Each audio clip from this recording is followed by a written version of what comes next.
একটা পরিপূর্ণ হয়ে যাবে যদি আপনি এই দোয়াটা করতে পারেন। এক ভাই সৌদি আরবে থাকেন, উনি এই দোয়াটা পড়ে ফজিলত পেয়েছেন, আল্লাহর কসম করে বলেছেন উনি এটার ফজিলত পেয়েছেন। শুধু তাই নয়, পৃথিবীর বুকে অসংখ্য মানুষ আল্লাহর ওপর ইয়াকিন করে এই আমলগুলো করেছেন এবং ফলাফল পেয়েছেন। আপনিও পাবেন ইনশাআল্লাহ। আপনার মানিব্যাগে, আপনার যেখানে টাকা রাখেন সেই জায়গায় এই দোয়াটা পরে আপনি ঘর থেকে বের হয়ে যাবেন কাজের উদ্দেশ্যে, আল্লাহ তাআলা কাজ মিলিয়ে দিবেন। ব্যবসার উদ্দেশ্যে বের হয়ে যাবেন, আল্লাহ ব্যবসাতে সফলতা দান করবেন।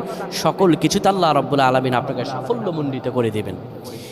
এই দোয়াটা আপনারা পড়বেন, মানিব্যাগটা হাতে নেবেন, কিংবা যেই জায়গায় টাকা রাখেন ওই জায়গাটার মধ্যে আপনি এই দোয়াটা পরে ফু দিবেন। এই দোয়াটা হলো ওয়াকাফা বিল্লাহি ওয়াকিলা। এই দোয়াটা পড়বেন, ওয়াকাফা বিল্লাহি ওয়াকিলা, আমার আল্লাহ আমার জন্য যথেষ্ট। এই দোয়াটা পড়তে দেরি হবে, আপনার ভাগ্য খুলতে দেরি হবে না। আল্লাহ আমাদের বুঝদান করুন। পড়েন।